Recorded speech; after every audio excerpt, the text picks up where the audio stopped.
Friends, ಇವತ್ತು Mysuru university ವತಿಯಿಂದ 2ನೇ ದಿನದ PGCET ಎಕ್ಸಾಮನ್ನು ಕಂಡಕ್ಟ್ ಮಾಡಿದರು.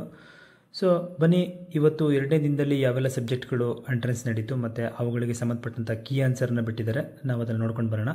ಸೊ ನೀವು ಮೈಸೂರು ಯೂನಿವರ್ಸಿಟಿ ವೆಬ್ಸೈಟಿಗೆ ಹೋಗಿದ್ದೆ ಆದರೆ ಅಲ್ಲಿ ಕೀ ಆನ್ಸರ್ ಅಂತಿದೆಯಲ್ಲ, ಅದ್ರ ಮೇಲೆ ನೀವು ಕ್ಲಿಕ್ ಮಾಡಿದ್ರೆ ನೋಡಿ ಈ ರೀತಿಯ ಪೇಜ್ ಬರುತ್ತೆ. ಇಲ್ಲಿ ತೋರಿಸ್ತಾ ಇದ್ದಾರೆ 2ನೇ ದಿನದ ಒಂದು PGCET ನಡೆದಂಥ ಎಲ್ಲ ಸಬ್ಜೆಕ್ಟ್ಗಳು ಮತ್ತು ಅವುಗಳ ಒಂದು ಆನ್ಸರ್ ನಾವಿಲ್ಲಿ ನೋಡ್ತಾ ಇದ್ದೀವಿ. ನಾನು ಆಗಲೇ ಹೇಳ್ದಂಗೆ ಗ್ರೂಪ್ 4ಗೆ ಎಂಟ್ರೆನ್ಸ್ ಎಕ್ಸಾಮ್ ನಡೀತು ಮತ್ತು ಗ್ರೂಪ್ 2 ಸೋಷಿಯಲ್ ಸೈನ್ಸಿಗೆ ಸಂಬಂಧಪಟ್ಟಂತೆ ಎಂಟ್ರೆನ್ಸ್ ಎಕ್ಸಾಮ್ ಇತ್ತು. ಅದಲ್ಲದೆ ಎಕನಾಮಿಕ್ಸು ಮತ್ತು ಈ food science, geography, Kannada, physics, psychology ಕೂಡ ನಡೀತು. ಸೊ ನೀವು ಯಾವ ಒಂದು ಸಬ್ಜೆಕ್ಟನ್ನು ಇವತ್ತು ಬರ್ತಿದ್ದೀರೋ ಆ ಸಬ್ಜೆಕ್ಟನ್ನು ನೀವು ಇಲ್ಲಿ ಕ್ಲಿಕ್ ಮಾಡಿಕೊಂಡ್ರೆ, for example chemistry, organic chemistry group 4 ಅಂತ ನೀವು ಬರೆದಿದ್ರೆ ಅದರ ಮೇಲೆ ಟಚ್ ಮಾಡಿ. ಇದು ಗ್ರೂಪ್ 4ಗೆ ಸಂಬಂಧಪಟ್ಟಂಥ ಒಂದು 50 ಕ್ವಶನ್ಗಳಿಗೆ ಸಂಬಂಧಪಟ್ಟಂಥ 50 ಕೀ ಆನ್ಸರ್ಗಳು ಯಾವ್ದು ಸರಿ ಇದೆ ಅಂತೇಳಿ. ನೀವು ಎಕನಾಮಿಕ್ಸನ್ನು ಬರೆದಿದ್ರೆ ನೋಡಿ, ಇದು ಎಕನಾಮಿಕ್ಸಿಗೆ ಸಂಬಂಧಪಟ್ಟಂಥ ಕೀ ಆನ್ಸರ್. ಇದು ಕನ್ನಡವನ್ನು ಬರೆದಿದ್ರೆ ಕನ್ನಡದ ಮೇಲೆ ಟಚ್ ಮಾಡಿದ್ರೆ ನೋಡಿ, ಇದು ಕನ್ನಡದ 50 ಕೀ ಆನ್ಸರ್ಗಳಿದು, ನೀವು ಅದನ್ನು ನೋಡ್ಬೋದಾಗಿರುತ್ತೆ.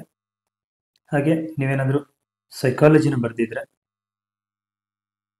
ನೋಡಿ, ಇದು ಸೈಕಾಲಜಿಯ ಒಂದು ಕೀ ಆನ್ಸರನ್ನು ನಾವಿಲ್ಲಿ ನೋಡ್ತಾ ಇದ್ದೇವೆ.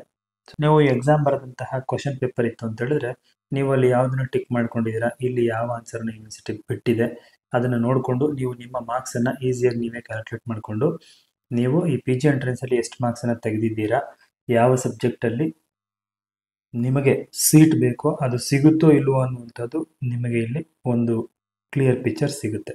ಫ್ರೆಂಡ್ಸ್, ನೋಡಿದ್ರಲ್ಲ, ಇದಾಯಿತು ಮೈಸೂರು ಯೂನಿವರ್ಸಿಟಿಯ 2ನೇ ದಿನದ PGCET ಎಕ್ಸಾಮ್ಗಳಿಗೆ ಸಂಬಂಧಪಟ್ಟಂತೆ ಕೀ ಆನ್ಸರ್ನ ಯಾವ ಥರ ನೋಡೋದು ಮತ್ತು ಆ ಕೀ ಆನ್ಸರ್ಗಳನ್ನು ನಾನು ನಿಮಗೆ ತೋರಿಸಿದ್ದೀನಿ. ಸೊ ತಮಗೆ ವಿಡಿಯೋ ಇಷ್ಟ ಆಗಿ ಮಾಹಿತಿ ಉಪಯುಕ್ತವಾಗಿತ್ತು ಅಂತ ಹೇಳಿದ್ರೆ ವಿಡಿಯೋ ಒಂದು ಲೈಕ್ನ ಕೊಟ್ಟು ಚಾನಲ್ನ ಸಬ್ಸ್ಕ್ರೈಬ್ ಮಾಡ್ಕೊಂಡು ಸಪೋರ್ಟ್ ಮಾಡಿ ಅಂತ ಹೇಳ್ತಾ ಮುಂದಿನ ವಿಡಿಯೋದಲ್ಲಿ ಮತ್ತೊಂದು ಹೊಸ ವಿಷಯದೊಂದಿಗೆ ತಮ್ಮದೇ ಬರ್ತೀನಿ. Thank you, bye bye.